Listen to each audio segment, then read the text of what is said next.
Tenemos a nuestro invitado, al que respetamos, a este leonés, que es uno de los máximos exponentes en conocimiento y en experiencia. Él es director del Centro de Enfermedades Transmisibles y Emergentes de la Universidad de Zaragoza, pero es muy paisano nuestro. Señor Badiola, buenas tardes de nuevo. Hola, buenas tardes. Bueno, a mí me gustaría hablar con usted de esas 68 zonas básicas de salud que ya están en la siguiente fase, en la fase 1, pero que, menos Ponferrada, el resto de capitales de Castilla y León siguen en la fase 0, eso sí, aliviada en cierta medida, como lo están siendo en Madrid y en Barcelona. Pero me gustaría que la pregunta es, ¿dónde están las claves para no reescalar? ¿Lo estamos haciendo bien en Castilla y León? Que no sé si pecamos de demasiado prudentes, aunque creo que en estos temas, ¿no, señor Badiola, nunca se es suficientemente prudente, pero ¿cuál es su opinión y dónde están esas claves? Mi opinión es la que usted acaba de expresar. Yo creo que la Comunidad de Castilla y León está actuando con mucha prudencia y mucha sensatez.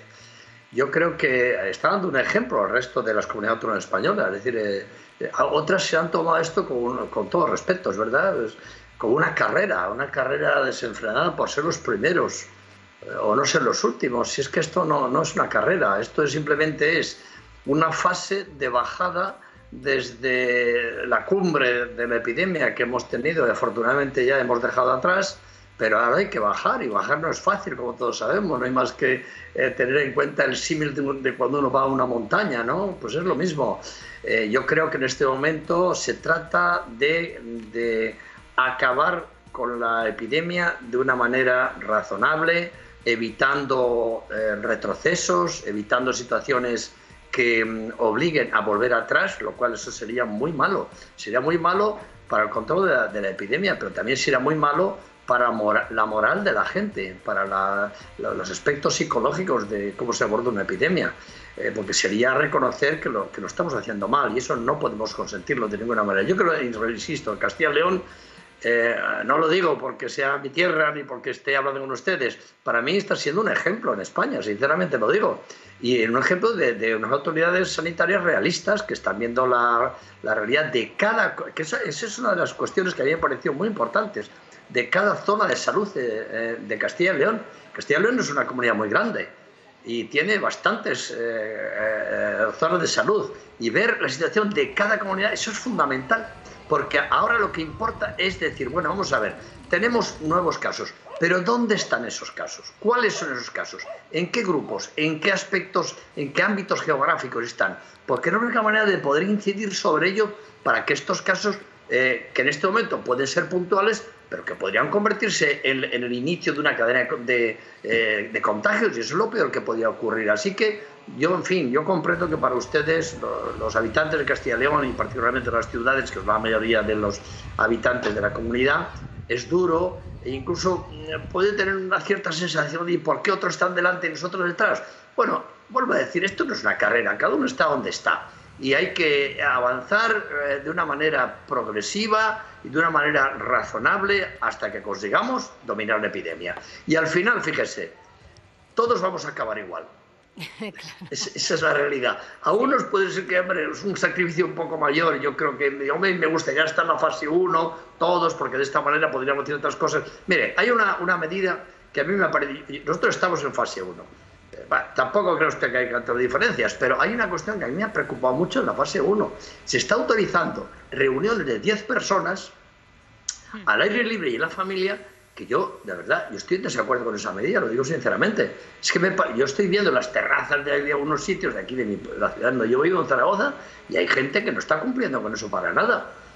Y eso a mí me preocupa mucho, porque puede ser una fuente de una cadena de contagios. Claro. O sea, que yo entiendo que a la gente, ahora que viene buen tiempo, le apetece sentarse en una terraza. Pero todo el mundo va a respetar las distancias de seguridad, todo el mundo va a ir como debe ir, si hay peligro, si no puede, con mascarilla.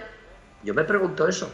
Pues eso es lo que le queríamos justamente preguntar, que cuáles son esas claves para no reescalar, o sea, para seguir desescalando de forma prudente y haciendo bien los deberes, para no ver esas imágenes que nos ponen, nos dan escalofríos, ¿no? A muchos, porque podemos perder todo el trabajo que hemos hecho hasta aquí. Efectivamente, mire, las medidas, al fin y al cabo, según mi punto de vista, las medidas todo el mundo las conoce, ¿no? Pero de lo que depende de uno, sobre todo, yo creo que es sobre esas medidas que conocemos, es decir, la distancia interpersonal, que esa es la más importante, sinceramente, según mi opinión, mantener la distancia de esos 2 metros como mínimo cuando uno está, por supuesto, en un espacio cerrado, fíjate usted, eso es fundamental, pero también en un espacio abierto cuando uno está sentado en una terraza o va a una tienda. Ahí voy. Y si es familia, señor Badiola, más, porque en esas reuniones si es familia, de la fase 1, claro, ¿cómo hay que actuar? Es que muchos no entendemos lo de la reunión de 10 familias en casa, no lo acabamos de entender, ¿eh? A lo mejor usted me lo entiendo. Sí, me lo explica. Mire usted, yo comparto su opinión, yo no lo entiendo, porque primero hay 10, o hay 12, o hay 14, o hay 15. Vaya usted a saber, la policía no va a entrar a la casa a ver cuántas personas hay allí reunidas. Claro. Mire, con que solo haya una persona que esté infectada con el virus y esa persona tenga capacidad de transmitirlo a los demás, que normalmente lo tiene, mi pregunta es, ¿cuántas personas pueden salir contagiadas de esa reunión? Es que es tremendo. Y es que además, pues claro, por eso le digo que... Señor Badiola, y es que puede ir un familiar con la mejor intención, como siempre, pero estar infectado y no saberlo, ser asintomático. Pues efectivamente, a eso me refiero sobre todo. Hombre, se entiende que una persona que tiene fiebre, que está enferma de verdad, ese no va a ir a esa reunión, sería una ya demencial. Pero es que los que tienen, los están infectados de forma asintomática, pueden transmitir también.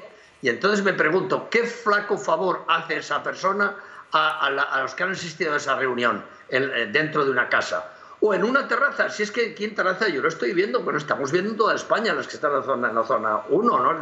Hay gente que no cumple eso. Claro, los restauradores dicen, oiga, pero yo no soy un policía. Bueno, sí, no es un policía, pero usted debería evitar eso, porque eso, usted sí que es el responsable de ese establecimiento. Entonces, yo de verdad, esa medida no la veo, sinceramente, me ha parecido excesiva.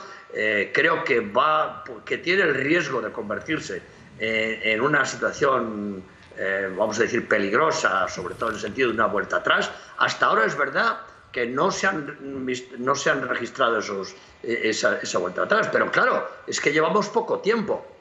Las comunidades que están en la fase 1 llevamos una semana escasa. Yo creo que todavía es poco tiempo para ver la posibilidad de que, porque el periodo de incubación son 14 días, para que haya un repunte de esos casos. En fin, yo de verdad les digo, yo por eso le insisto en que mi posición sobre la actitud que ha adoptado Castilla y León es favorable, aunque sea un sacrificio que se le pide a la población, pero hay sacrificios que merecen la pena y otros no sacrificios que no merecen la pena. Absolutamente. Bueno, pues veremos si el resto de Castilla y León pasa a la fase 1 este lunes o el siguiente, según apunten esos contagios, nuevos contagios y otros muchos factores y parámetros que se tienen en cuenta. Señor Badiola, no sé si ha escuchado que China ha informado, todo con la precaución que hay que tomar, lo que viene del país asiático, que tiene 3 vacunas en la fase 2. Bueno, también el señor Trump habla que para enero va a tener una supervacuna. ¿Cómo ve esto? Yo lo quiero ver muy positivo, pero no lo sé, no lo sé. Sí, bueno, mire, yo le diría lo siguiente. Estamos ahora también, lo mismo que hay una carrera por ver quién es el primero en la desescalada, hay otra carrera por las vacunas. O sea, periódicamente vemos, hoy también veíamos una empresa europea también ha obtenido resultados muy buenos, tal igual.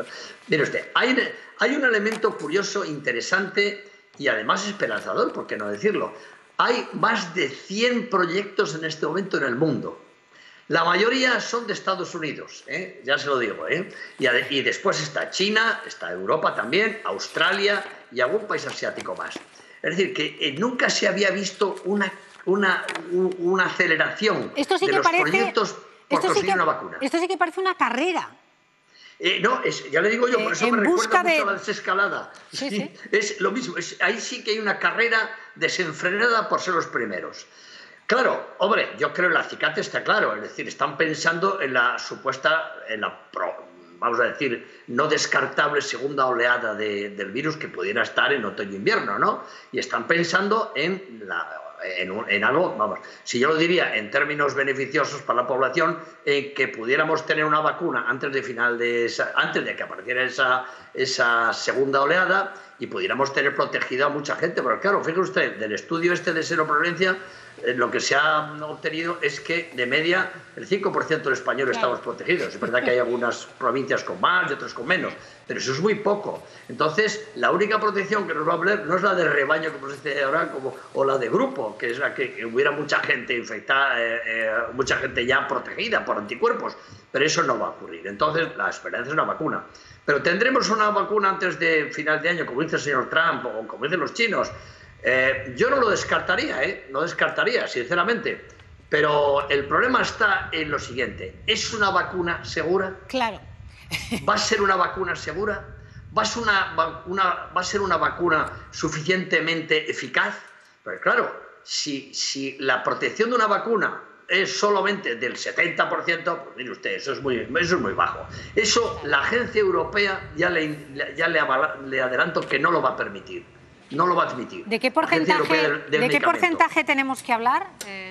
Hombre, pues por lo menos un 90 o un 95%, razonable, para estar cerca del 100%, lo más cerca posible del 100%. Y la segunda pregunta es, ¿quién estaría dispuesto o qué agencia seria y rigurosa admitiría una vacuna que no demuestre que apenas hay procesos patológicos derivados de la aplicación de la vacuna? Es decir, que no es suficientemente segura. No, ya le digo yo que la agencia europea no lo va a permitir. Ahora, la agencia china y la agencia americana, y permítame que me refiera a países concretos, ¿lo permitirá o no? Pues ya no lo sé, porque cada uno tiene su historial y cada uno tiene también sus circunstancias políticas, económicas, etcétera. Claro, entre China y Estados Unidos, ahora entre ellos dos sí que hay una carrera realmente a ver quiénes son los primeros. Y lo que consigan los chinos, ¿qué agencia lo va a autorizar? Pues hombre, posiblemente la agencia china sí, pero otras a lo mejor no. Claro. Con lo cual no nos sería muy útil.